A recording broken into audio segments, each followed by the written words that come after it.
சென்னைக்கு எல்லாரும் வந்துட்டீங்களா? யாராவது வரலைன்னா வாங்க. உங்க அன்பு அண்ணி அங்க உங்களுக்காக நான் இருப்பேன். உங்களை அன்போடு நான் வரவேற்பேன். உங்களுக்கு உணவளித்து கேப்டனை தரிசிக்க வச்சு உங்க ஒவ்வொருவருடனும் இருந்து புகைப்படம் எடுத்து உங்களை பத்திரமாக வீடு வந்து நீங்க சேரும் வரை உங்கள் அண்ணி அன்னையாக இருந்து உங்களை நிச்சயமாக நான் வழி நடத்துவேன். இன்னைக்கு கேப்டன் மறைஞ்சு சற்றேறக்குரிய 1.25 வருஷம் ஆயிடுச்சு. நீங்க வந்து பாருங்க, இன்னைக்கு வரைக்கும் குறைஞ்சது 2000 இருந்து 3000 பேர் தினந்தோறும் கேப்டன் ஆலயத்துக்கு வராங்க. வெள்ளி சனி ஞாயிறு என்றால் 5000 இருந்து 7000 பேர் வராங்க. எதுக்காக வராங்க? அந்த ஒரு கொஞ்சம் சாப்பாட்டுக்காக வராங்க? கிடையவே கிடையாது. கேப்டனை பார்க்கணும், கேப்டன் உட்கார்ந்து தரிசிக்கணும், கேப்டனை கோரிக்கை வைக்கணும், அவரை தெய்வமா வணங்கணும் என்று இன்னைக்கு பஸ்ஸா ஆயிரக்கணக்கான மக்கள் பல்வேறு கிராமங்கள்ல இருந்து தினந்தோறும் வந்துட்டு இருக்காங்க. என் கூடிய ஆபீஸ்ல நிக்கிறவங்களுக்கு தெரியும். இன்னைக்கு தமிழ்நாடு இல்ல, இந்தியா இல்ல, உலகம் முழுவதும் இருந்து வந்துட்டு இருக்காங்க. Malaysia, Singapore, Dubai, London, Singapore, அது மாதிரி எல்லா கண்ட்ரில இருந்து டெய்லி வராங்க. அதிகமானவர்கள் தமிழர்கள். Sri Lanka, Malaysia, Singapore. ஏன் வராங்க? அந்த கேப்டன் என்ற அந்த உன்னத மனிதன் இருக்கும் அந்த ஆலயத்தில் அடி எடுத்து வைத்து அவர் ஆசீர்வாதத்தை வாங்கணும்ன்ற ஒரே நோக்கத்துக்கு தான் வராங்க. அதனால கேப்டனிடம் பிரார்த்தனை வைப்பார்கள், கேப்டனிடம் கோரிக்கை வைக்கிறவங்க எத்தனையோ கோரிக்கை நிறைவேறியதை என்கிட்டயே வந்து சொல்றாங்க. குழந்தை பிறக்கல, கோரிக்கை வச்சோம், குழந்தை பிறந்துருச்சு. கல்யாணம் நடக்கல, கோரிக்கை வச்சோம், கல்யாணம் நடந்துருச்சு. இன்னைக்கு அப்ளிகேஷன் கொண்டு வந்து கேப்டன் காலில் வச்சு கும்பிட்டுட்டு போறாங்க. நானே ஆச்சரியமா பாக்குறேன். ஆனா ஒரு வாரத்துல அம்மா அண்ணே நாங்க வச்சு கும்பிட்ட வேலை கிடைச்சிருச்சு. IAS எக்ஸாம் ஒரு பொண்ணு எழுதி பாஸ் பண்ணி டெல்லிக்கு போயிருக்கு. இந்த மாதிரி நான் வந்து ஹெல்த் இஷ்யூஸ், உடம்பு முடியல, வந்து பிரார்த்தனை வச்சோம், உடம்பு நல்லா ஆயிடுச்சு. இந்த மாதிரி சொல்றவங்களை பார்த்த எனக்கே பிரமிப்பாரு, எனக்கே ஆச்சரியமா இருக்கு. அப்ப எல்லாரும் சொல்றாங்க, இதுவும் ஒண்ணு சொல்றாங்க, கேப்டன் கிட்ட லட்சக்கணக்கா காசு வேணும், பெரிய பிசினஸ் எல்லாம் வேணும்னா பண்ணவே மாட்டாராம். அன்றாடம் செலவுக்கு எங்களுக்கு 1000 2000 கஷ்டம் இல்லாம காப்பாத்துங்க கேப்டன்னா உடனே அந்த கோரிக்கை நிறைவேற்றினாங்க. இது அவங்க சொல்லி நான் கேள்விப்படுறேன். அப்பயும் யார் பக்கம் நிற்கிறார்?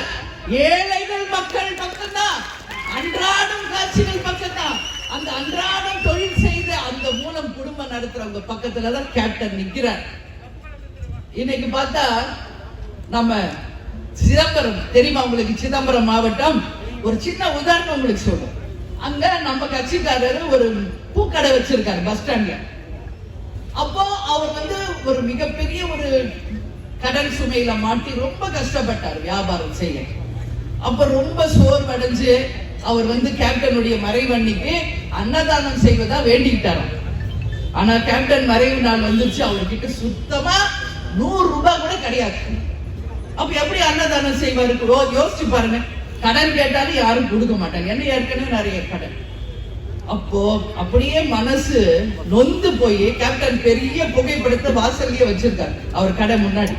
அப்படியே போய் கேப்டன் கிட்ட விழுந்து அழுது, என்ன நீங்க தான் காப்பாத்தணும், அன்னதானம் தடையில்லாம நீங்க தான் கேப்டன் நடத்தி கொடுக்கணும்னு சொல்லி அழுது அழுது கொஞ்ச நேரம் போய் அப்படியே உள்ள உட்காந்து தூங்கிட்டாரு.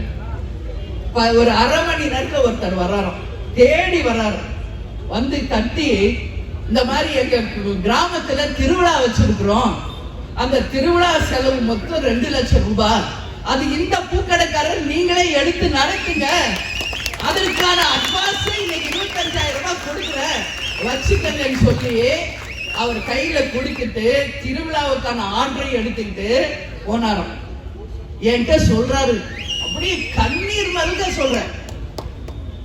அப்ப அவர் சொன்னாரு, நாங்கெல்லாம் பெரிய பெரிய பிசினஸ் லட்சத்துக்கெல்லாம் கேட்டோம், அதெல்லாம் கேப்டன் காதே கொடுத்து கேட்கல, அன்றாட செலவுக்கு கொடுங்க, உடனே செவிச்சாச்சு. அந்த ஆளை அனுப்பி என்னுடைய பிரார்த்தனையை கேப்டன் நிறைவேற்றினார். சொல்லும் பொழுது கேப்டன் எங்கும் போல தமிழ்நாட்டுல நம்ம மக்கள் மனசுல, நம்ம மூச்சு காத்துல, நம்ம ரத்தத்தோட தான் நம்ம கேப்டன் இருக்கிறாருன்னு மட்டும் நினைச்சுக்கிறேன். அவர் இருந்த போது அவரை புரிஞ்சுக்கல மக்களே. நான் கேட்டுக்கிறேன், நாங்க ஜெயிக்கணும், ஆட்சிக்கு வரணும்லாம் கிடையாதுங்க. இனிமேல நானும் என் பிள்ளைகளும் புதுசா ஏதாவது பார்க்க போறோமா? இனிமேல புதுசா ஒண்ணுமே இல்ல. கேப்டனையே பார்த்தவங்க நாங்க, கேப்டன் கூடயே வாழ்ந்தவங்க நாங்க. கேப்டனை விட பரிசு எனக்கு இந்த உலகத்துல எதுவுமே கிடையாது. ஆனாலும் எதற்காக இந்த மிகப்பெரிய போர்? கேப்டன் கனவு, லட்சியம், கொள்கை, அதை வென்றெடுத்து அந்த வெற்றி கனிகளை அவர் பாதத்திலே சமர்ப்பிச்சு இந்த மக்களை தங்க தட்டிலே தாளாட்டி லஞ்சம் ஊழல் இல்லாத நேர்மையான ஒரு ஆட்சியை கொண்டு வந்து அவரோட கனவு லட்சியத்தை வென்றெடுக்க வேண்டும் என்ற ஒரே ஒரு கோரிக்கை தான். பிளே ஸ்டோர் மற்றும் ஆப் ஸ்டோரில் இருந்து பாலிமர் செயலியை QR கோடு மூலம் பதிவிறக்கம் செய்யுங்கள். செய்திகளை உடனுக்குடன் பெறுங்கள்.